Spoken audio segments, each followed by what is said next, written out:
This Week in Microbiology is brought to you by the American Society for Microbiology at microbeworld.org/TWiM.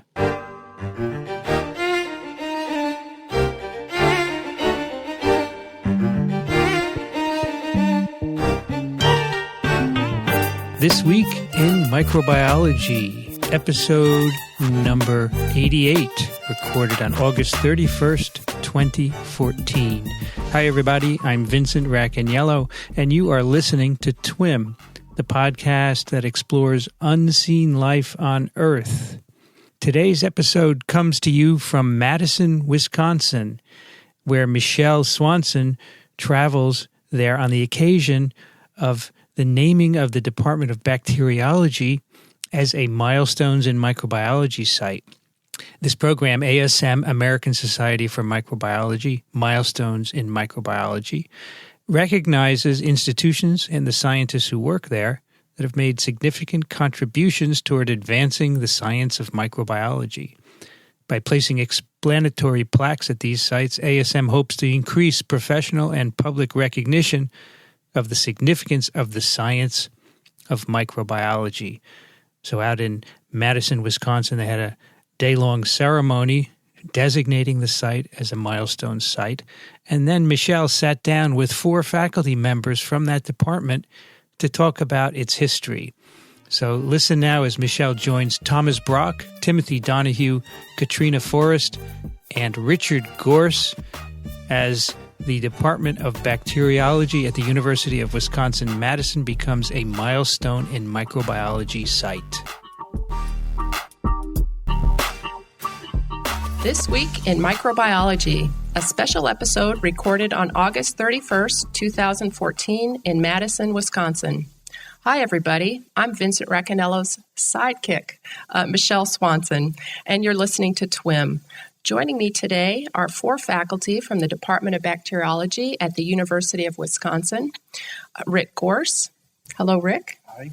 Nice to have you here. Thank you. Tim Donohue. Hi, Michele. Thank you for joining us. Tom Brock. Yes, hello. And Katrina Forrest. Good morning.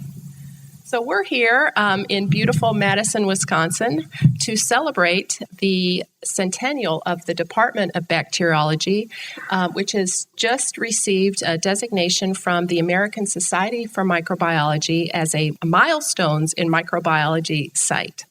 So just a word about Milestones in Microbiology.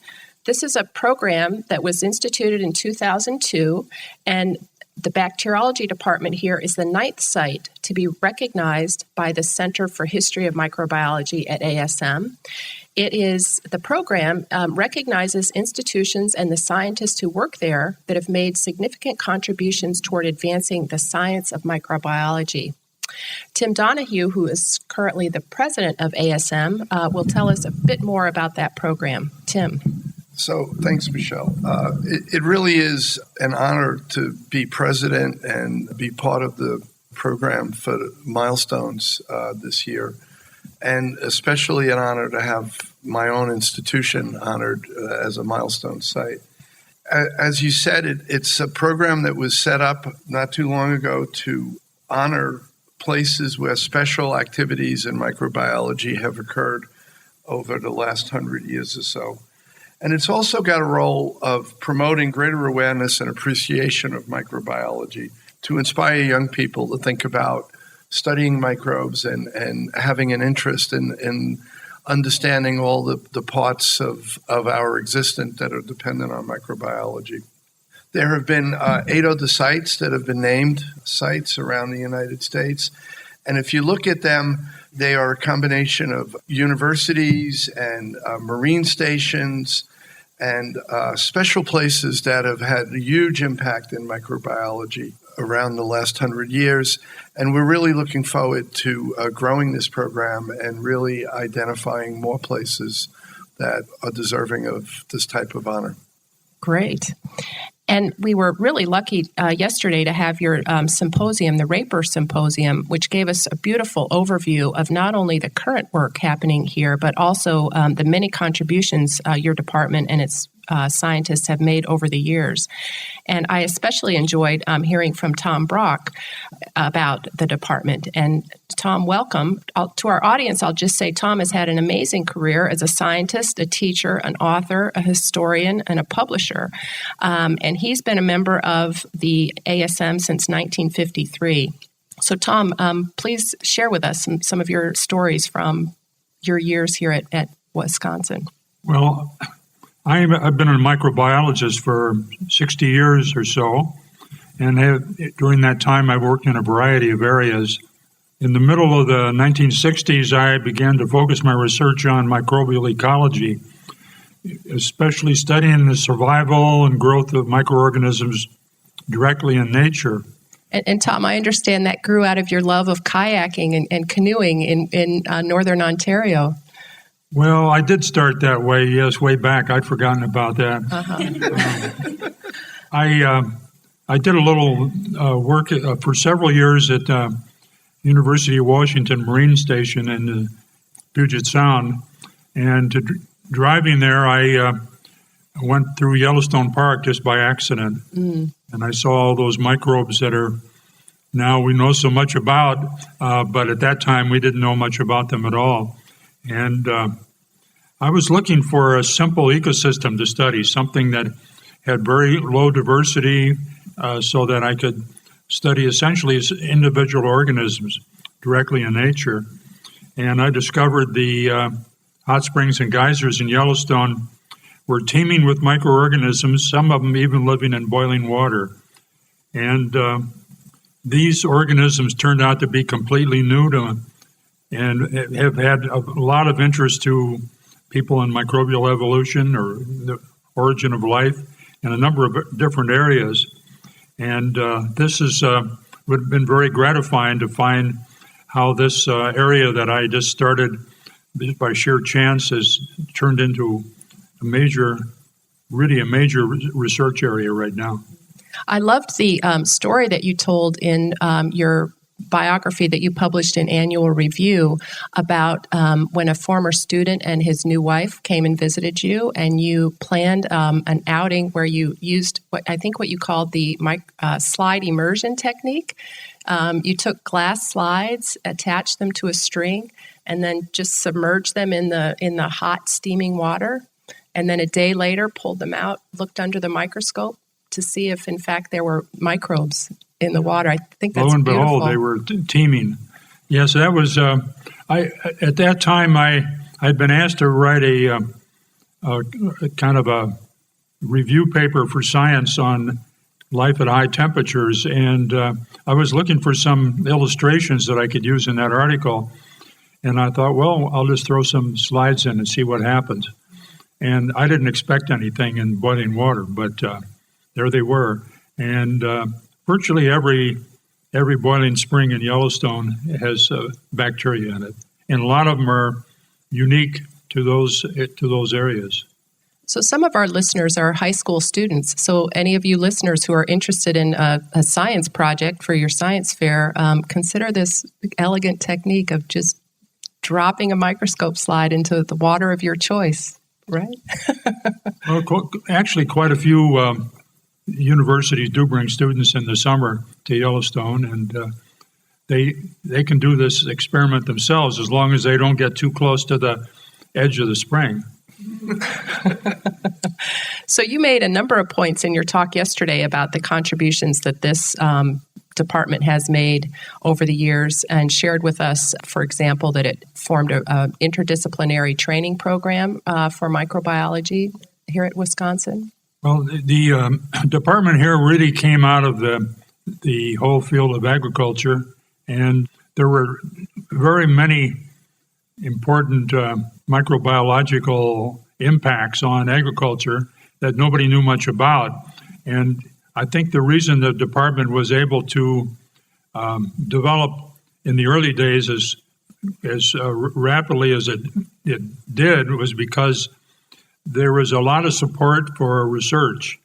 Many universities, as you may know, focus on teaching, and the faculty have to be in the teaching institution, in the lecture hall, spend a lot of time there. We still do that here at Wisconsin, but we also have a much greater focus on, or did in the early days and still do, on research. And so there was a lot of early research that was done here in relation to food, dairy, and agriculture in general. The story you told yesterday and the photograph you showed of the cultures of rhizobia that you distributed to farmers across Wisconsin who are farming legumes was really a vivid example of contributions of microbiology to society. Well, that was a rather interesting area because it turns out that the legumes in general really need bacteria in their roots for them to survive and grow the most productively. And each species of legume has a different bacterium that is specific for it. And so you got to get the right bacterium with the right plant. And the department did that in the early days. A lot of the research was directed in that way. And so if you were planting alfalfa, you'd want something different than if you were planting clover. And so the department developed all these strains of bacteria and would ship them off to farmers so that they could mix them with their seeds before they planted. Great. So, Rick, you are a professor here, but also the chair of the Department of Bacteriology. You must be feeling pretty great about this designation as a Milestones in Microbiology site. Yeah, this has been really a great honor, and it really gave a focus to our centennial celebration this year. Neat. And from our conversation at the picnic after, I understand as chair, you've been able to bring in 6 faculty over the last 6 years. Yeah, actually 5 over the last 5 years, and we have an ad out for we're recruiting again this year. I'll put that out there. And do you want to tell the audience like how broadly you cast the net for those positions? Yeah, the department actually has a long history, and we've long prided ourselves in not only the strength of our research programs, but also the breadth of our research programs.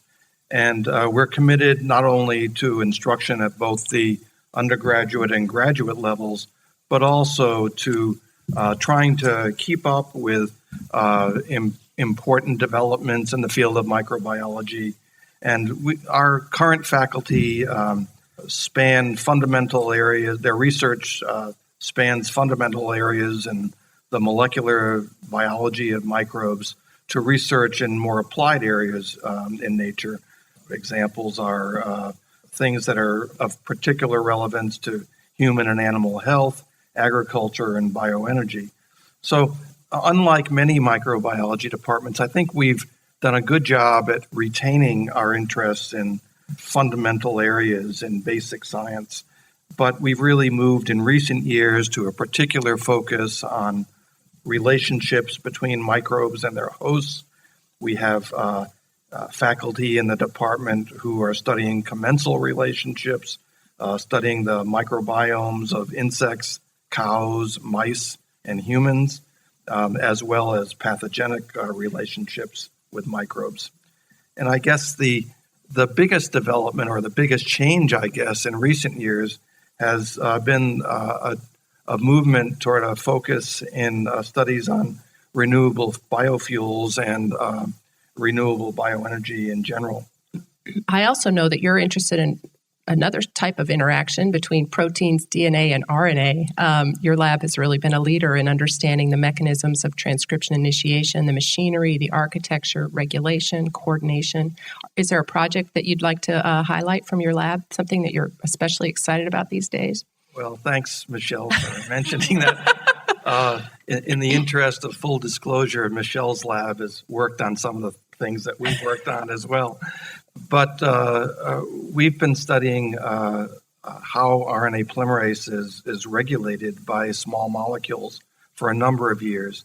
In fact, studies on a molecule called PPGPP have been going on for now over 40 years. And I think in recent years, we've made some really nice breakthroughs on where PPGPP, otherwise known as magic spot, interacts with RNA polymerase and cofactors in protein cofactors that help magic spot to bind to RNA polymerase. And so even though this subject has been around for a long time, I really feel good about the fact that we've been able to make some breakthroughs in recent years that have really made it possible for people working on other organisms besides E. coli and B. subtilis to really start studying these molecules as well. And our lab certainly benefited from my lab studies a bacterial pathogen that causes Legionnaire's disease, and we were absolutely dependent and really motivated by the beautiful work that Rick's lab has done in a model bacterium, E. coli. So yeah, that's great. So another person on the panel that we introduced was Katrina Forrest. You also are interested in mechanism and have done some really lovely work looking at structures that are important for a range of microbes.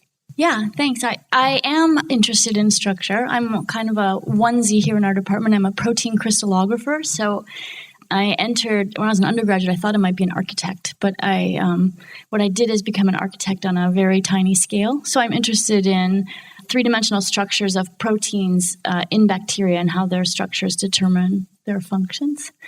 Some of the proteins that we work on recently have been involved in how bacteria move across surfaces, attach to surfaces. Those are the type 4 pili, and how they respond to changes in their environment, in particular, how they respond to changes in the quality of light in their environment. So we've recently been working on the three-dimensional structure of a protein that senses red light in bacteria. And all these things take us in directions we wouldn't have predicted before we got started. So we're a little bit just sort of willing to be awed by microbes and the things we learn. So we follow different paths. Lately, we've been working on non-natural variants of this photoreceptor that instead of responding to light and changing the bacterial behavior, they actually absorb light and use that energy to fluoresce. So we've been building novel tools that are fluorescent in wavelengths that are much further to the red than a lot of the currently available tools. And that's not something I would have been able to predict that I would be working on at this point. So it's sort of just been looking at structures and it's fair to say that type of work has really revolutionized a lot of biology research and medically relevant research. Yeah, I'm not sure we've revolutionized anything yet, but absolutely it's true that fluorescent proteins have made the current era of biology in general what it is and have allowed us to look inside eukaryotic as well as prokaryotic cells and organisms in a way we never would have been able to. And you're able to trace individual proteins. You're able to watch in live cells what's happening. It's really been a window into the biology of so many cells. Yeah, that's right. And the reason this new little area, the farther red, could be interesting is because it should allow us to do the same kinds of tracing experiments in whole animals rather than just in very thin samples that shorter wavelengths of light can get into. Sounds great. And for our broad audience, can you just emphasize the value of having three-dimensional protein structures? Yes. So you start out with the amino acid sequence of a protein, and you'd like to know how it works. But just looking, it's kind of like knowing the alphabet without knowing the structure of the words and sentences behind it. So we try to not just imagine, but observe and determine the three-dimensional positions of all the atoms in a protein, which allows us to not just guess, but actually see how small molecules interact with these proteins, how amino acids that might be near each other in primary sequence are far apart in three-dimensional sequence, or vice versa, how sites on a protein surface that we can't predict would be near each other just from looking at the amino acid sequence actually turn out to be right near each other and dictating the behavior of proteins, how they interact with other proteins. For example, one of the ones we work on is this pilus that is on the surface of cells and allows them to interact with other bacteria. And knowing the three-dimensional structure of that protein was really eye-opening because it helped us to understand how it assembles into long filaments and how it is able to retract back into the cell and lead to motility. That's great. And in addition to trying better understanding how bacteria behave or other cells behave, they also that information is also very useful for application. What might be nice targets for inhibitors? For Absolutely. I mean, you're exactly right. That's the holy grail, is to use the structures to predict what small molecules might interact with these proteins and prevent their function or augment their function. That's exactly right. That's great. Thank you. So our other panelist, Tim Donohue, is a professor here in the department and also directs the Great Lakes Bioenergy Science Center. Tell us about that, Tim. So thanks, Michele. The Great Lakes Bioenergy Research Center is a U.S. Department of Energy funded program that was started in 2007. The goal of the program is to produce fuels and chemicals that we currently get from fossil fuels using the non-edible parts of plant biomass, so-called lignocellulosic biomass. So in layman's terms, right now, when you drive a car and you put ethanol-enhanced gasoline in that car, you're driving a vehicle on biofuels. But that ethanol comes from food-grade plant material, cornstarch in the U.S. or sugarcane in Brazil. We would rather not see food go to fuel. The Department of Energy would rather see non-food grade plant material like corn stalks or corn cobs instead of corn kernels going to fuel in the future. So our mission is to generate ethanol for the automotive industry, hydrocarbons for diesel and aviation fuels, and chemicals for the chemical industry using lignocellulosic plant biomass instead of food-grade plant material. And you mentioned in your talk yesterday that more than 400 scientists, ranging from microbiologists to engineers to economists, are all working together on this project. So this is a very broad and exciting group of people in a variety of ways. From a disciplinary standpoint, as you mentioned, we have faculty groups in the center ranging from A to Z, from agronomy through zoology, with engineers and economists and biochemists and chemists in between. It's also a big group. It's almost 500 people now. And it's also a unique opportunity to do science in the 21st century in a different way because it's a multi-institution center. About UW-Madison is the home of the center, and about 60% of the research goes on here. About a third of it goes on at that other institution in Michigan, East Lansing at Michigan State University. And then the remaining 5 or 10% goes on at several universities and national labs in the U.S. And actually, we're an international center. We have one faculty member who works with us at the University of British Columbia in Canada. Wow. And this is funded by a range of sources, but including strong support from the Department of Energy. Is that right? Right. So it's approximately $25 million a year from the Department of Energy. We get a direct line of support for renewable energy research, including faculty salaries and flexible funds from the state of Wisconsin. We get a very unique and generous amount of support from the university in terms of providing flexible funds out of what would normally be indirect costs that we use to plow back into the center to make it as successful as it can be. It must be generating a lot of excitement among the undergraduates here on campus. Well, it's an interesting thing for me to run because it's one of the things you do as a faculty member that you've never been trained at doing. And there are days when you get home and you feel like you've been through the meat grinder and you open up your laptop and you start to catch up on your email, and there'll be an email from a high school kid doing a science project and wanting to, found a website, wanting to know what's going on, or there'll be an email from a high school student who's coming to campus next week with mom and dad, and they heard about the center, and this is something they want to do, and can they get a tour through the building? And so we see a lot of excitement. We see a lot of undergraduates want to work in our labs. There's about 80 undergraduates doing research in the center. It's about 75 graduate students. There's about 60 or 70 postdocs. So we see a huge derivative effect of pipeline activities that excite young people about the biochemistry or the agronomy or the zoology of tracking how animals and pests are going to migrate differently if all of a sudden We start handling prairie land in a different way than we are now. So we look at all of those things, and there's a broad set of interest in what's going on. So the undergraduates maybe are the beginning of that pipeline. You talked about the 500 people currently in the program, but you've also had a great output from that pipeline. 99 disclosures. So we have almost 100. 99 is pretty darn close to 100. We have 99 invention disclosures that are being translated in the patents. We have almost 36 licenses or options on those patents. We have 2 startup companies that have already come out of Great Lakes Bioenergy in 7 years. Yes, we are academics. We tend to use those types of metrics. The other metric that we use is 650 papers. So we're publishing papers at a clip of about 2 a week. Invention disclosures are about 1 a month. So there's a lot of activity that goes on. Wow. And it strikes me that this is a great example of the WARF program that's been here, part of this department for our institution for some time. Would one of you like to tell us about WARF? We can try a few things. So WARF stands for the Wisconsin Alumni Research Foundation.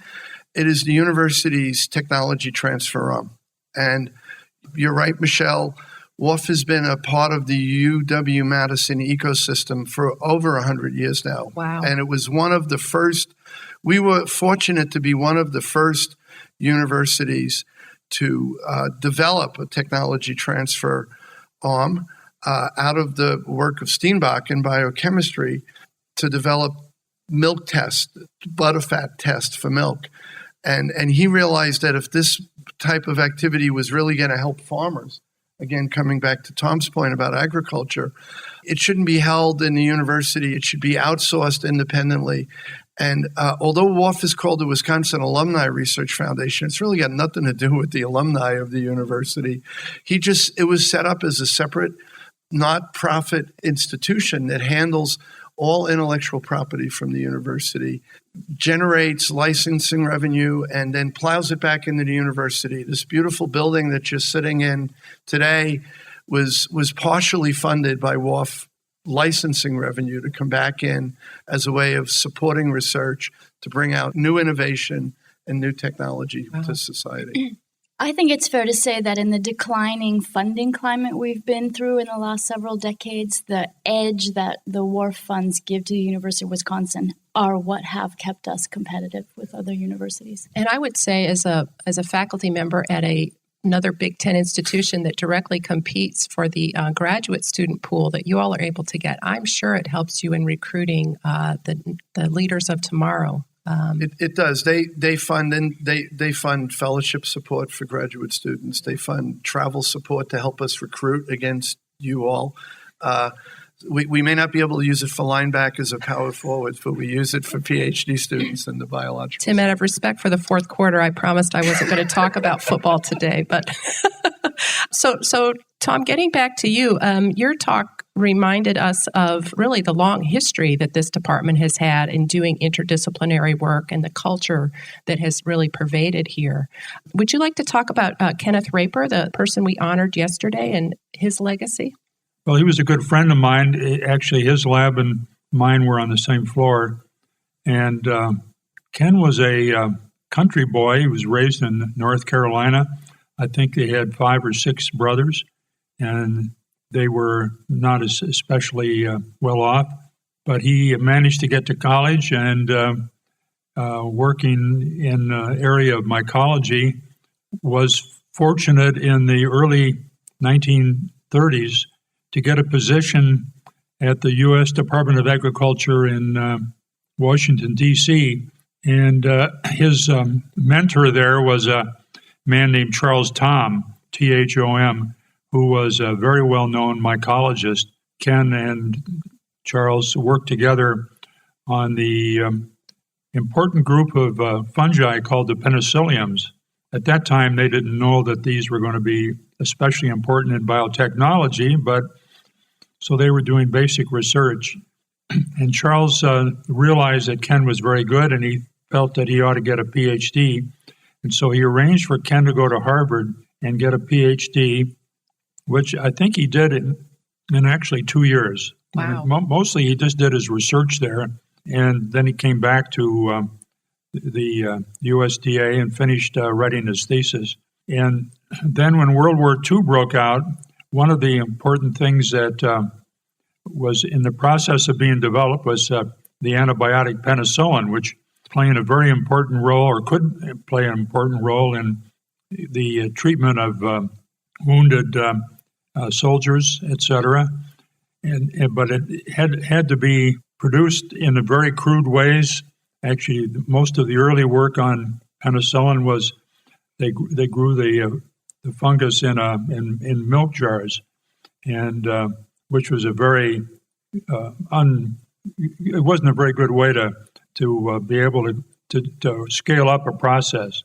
So at some stage along the line during the war, Ken was moved to Peoria, Illinois, where there's a large USDA research lab, and it was there that he discovered a strain of this penicillium, which could produce the antibiotic in submerged culture. And turned out that the University of Wisconsin was very heavily involved in penicillin work, and the Department of Botany here, and the Department of Bacteriology, and the Department of Biochemistry were all working on trying to develop better processes for penicillin. And so they were working with Ken, who was down in Peoria. And so that whole team was very successful. And by the end of the war, they were producing penicillin at a much more efficient rate and much cheaper. At that time, the Department of Bacteriology realized what a value Ken was, and was able to offer him a position to come here. He came here in 1953 and continued his work on penicillium, but he also worked a lot on more basic problems. Some of the slime molds that have very interesting life histories, especially one called Dictyostelium, and which Ken essentially discovered as his PhD at Harvard. So through the years, he developed a very active research program and had a lot of postdocs and grad students come in his lab. And we valued him very much here because he was a very wise person, and in a faculty meeting, he could always kind of quiet the tension. I think we all have colleagues like that.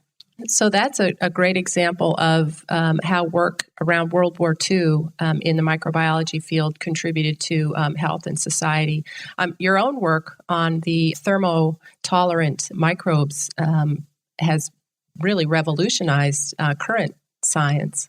Well, yes. Well, it was I mentioned earlier that I discovered bacteria living in boiling water.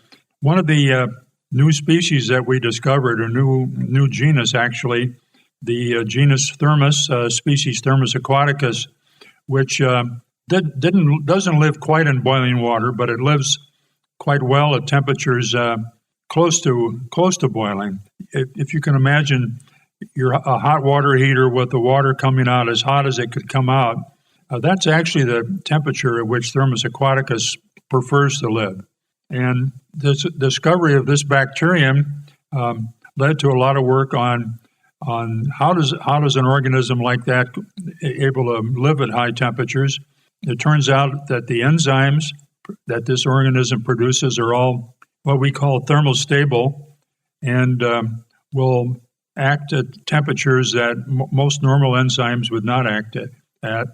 And so this ended up becoming a key ingredient in DNA technology.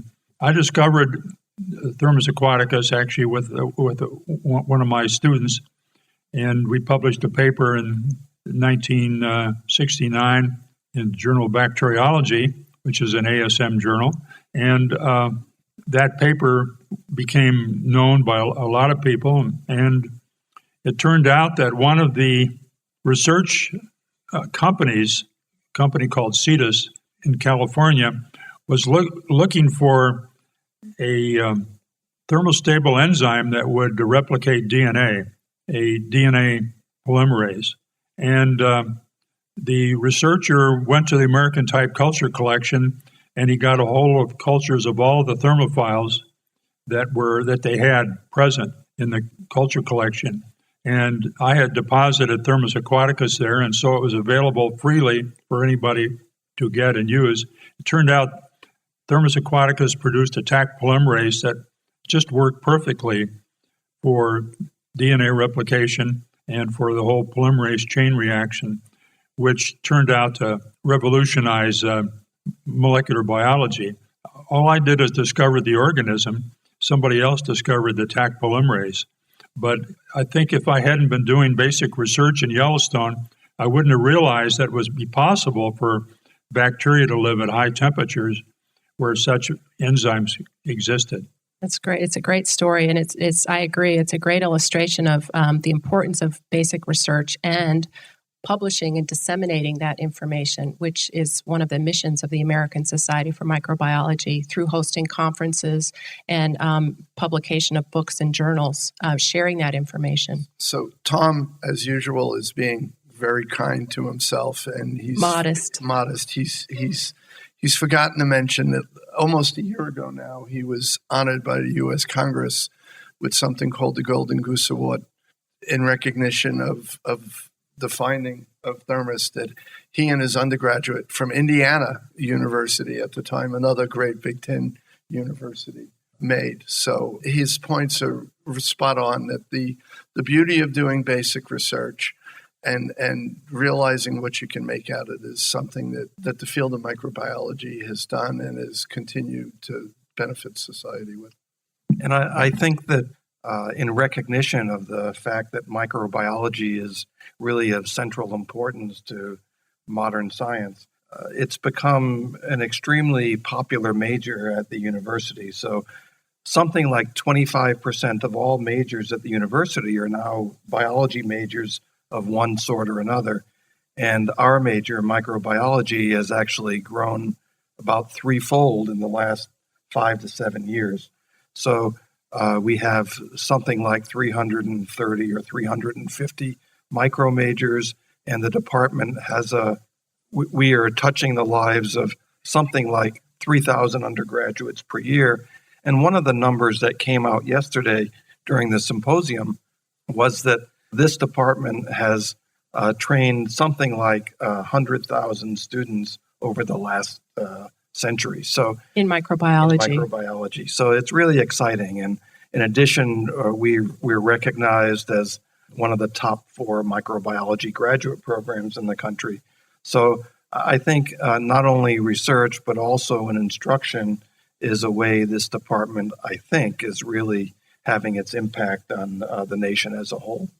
And the interdisciplinary aspect of the research here really has come through in a number of our conversations and talks yesterday.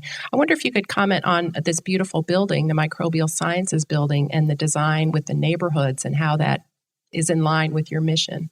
Yeah, so I know I'm biased, but I think this is the nicest basic research building I've ever seen, and it's just so pleasant to work here. But I think I'll defer to Tim, who was actually on the design team that came up with the building design. So, sure. So this building grew out of the interest of actually the faculty in several microbiology units on campus to be co-located in a modern state-of-the-art facility. And those units were our own department, bacteriology, the medical microbiology and immunology department in the School of Medicine and Public Health, and the Food Research Institute, which is also a College of Agriculture and Life Sciences institute. Quite frankly, we were all in horrific facilities at the time that weren't really aging facilities that weren't really positioned us to move forward, and we saw this as an opportunity to do several things. One was to get state-of-the-art facilities, but one was to bring like-minded, collaborative people who wanted to work on problems together under one roof. And when we designed this facility, we did not think about it as a building that had 3 wings, one for each department. We wanted a facility that was going to be open and interactive. Faculty needed their own research space to prevent turf wars and to aggregate and isolate certain types of activities. But we wanted we wanted and built out neighborhoods where people in similar fields who wanted to live next to each other could collaborate independent of their departments. And we wanted a facility that was open and allowed a lot of chance encounters of the scientists and the students, since there are, I think, 10 or 11 teaching labs in this building, so that they could bump into researchers and see what it was like to get into a research lab. And all three of the units in this department, in this building, have a strong history of having undergraduates working in their labs as a way of exciting them about microbiology. Katrina, I have to think with your expertise in structural biology, with the building the way it's set up, you have a lot more people knocking on your door wanting to collaborate.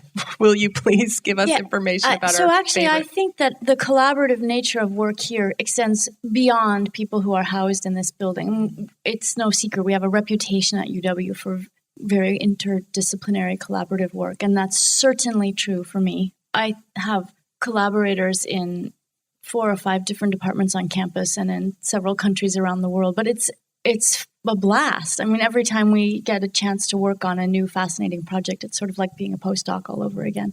So I think that's actually one of the most exciting things about research in this building, is that there are so many chances to interact with other groups. And it also broadens the expertise. I'm not afraid to accept a student whose thesis project she and I both know in advance is going to go in directions that I am not personally able to mentor, because I can say, well, Rick probably knows the answer to that question. So I think it really broadens not only the collaborations, but even what we are confident to take on in our own lab.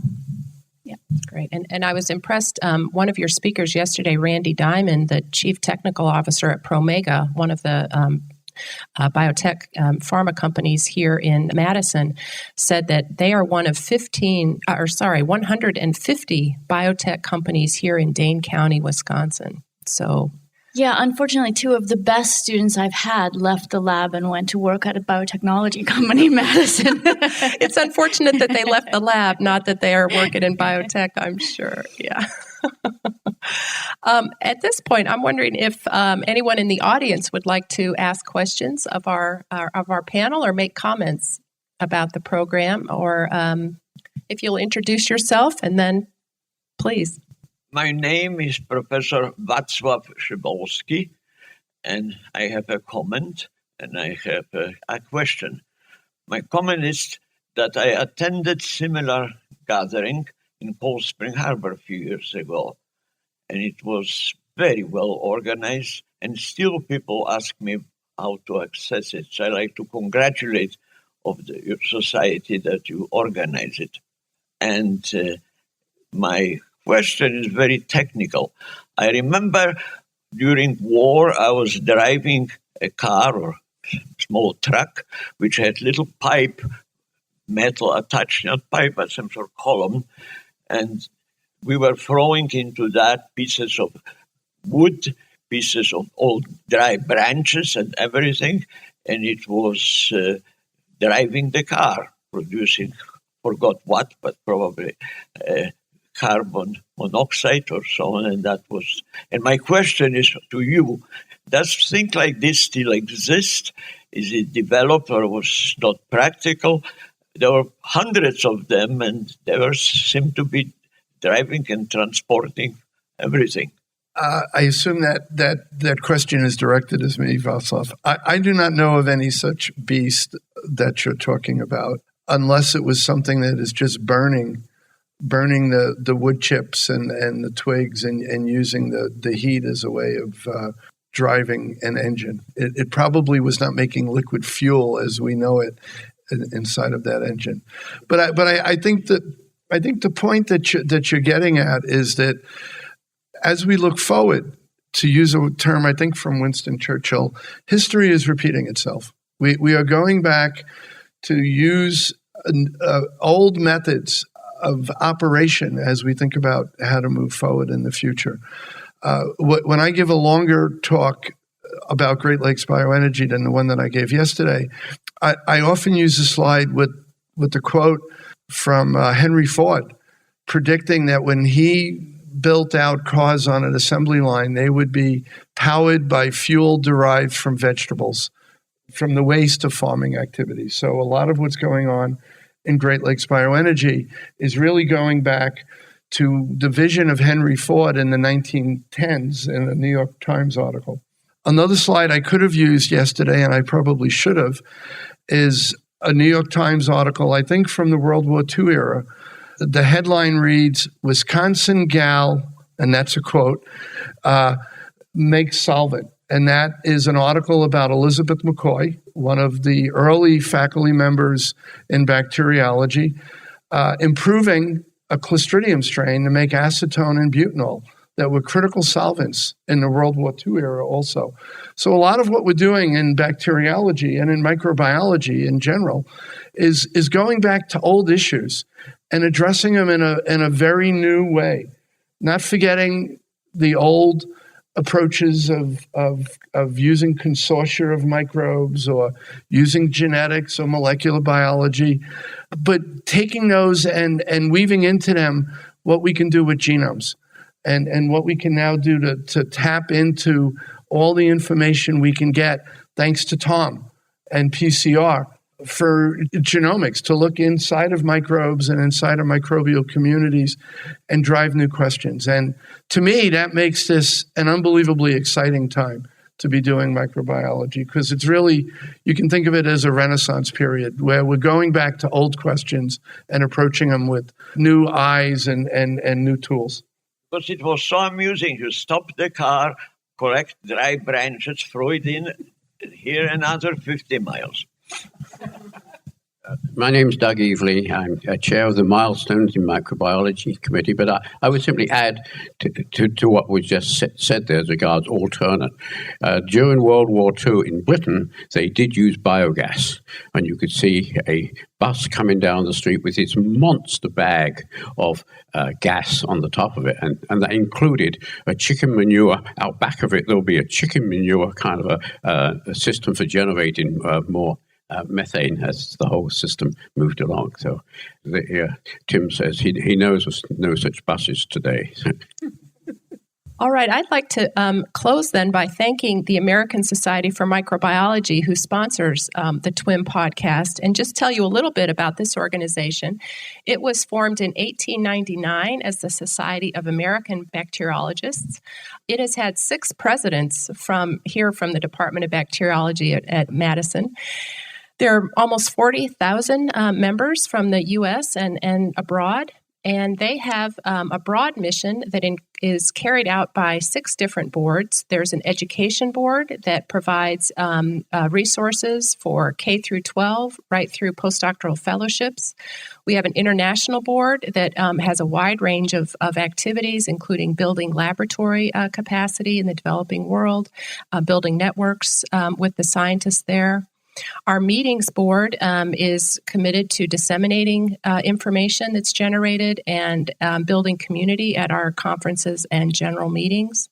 We have a public and scientific affairs board that is a resource and an advocate for science on Capitol Hill. Our publications board is also devoted to education and research and disseminating the information we generate. And then our membership board is also devoted to building a community of microbiologists. And you can find ASM on the web. There are a number of levels that you can join this community of microbiologists, and I encourage you to check out their site. So with that, I'd like to thank all of our panelists and thank our hosts here at the University of Wisconsin, and once more congratulate the Department of Bacteriology on their designation as a Milestones in Microbiology site. Thank you. Let's thank Michele for traveling out to Madison, Wisconsin, and recording that pretty neat discussion with faculty members from the Department of Bacteriology at the Milestones in Microbiology ceremony. This episode of TWiM will be found at iTunes and also at microbeworld.org/TWiM. And do send us your questions and comments. Send them to twim@twiv.tv. I want to thank Michele Swanson, who you can find at the University of Michigan at Ann Arbor, and also the faculty members in the Department of Bacteriology at the University of Wisconsin-Madison, Thomas Brock, Timothy Donohue, Katrina Forrest, and Richard Gourse. Also thanks to the audio team out there for recording this episode of TWiM for us. I'd like to also thank the American Society for Microbiology for their support of TWiM, in particular Chris Condayan and Ray Ortega for their technical help. The music you hear on TWiM is composed and performed by Ronald Jenkins. You can hear his work at ronaldjenkins.com. Thanks for listening, everyone. We'll see you next time on This Week in Microbiology.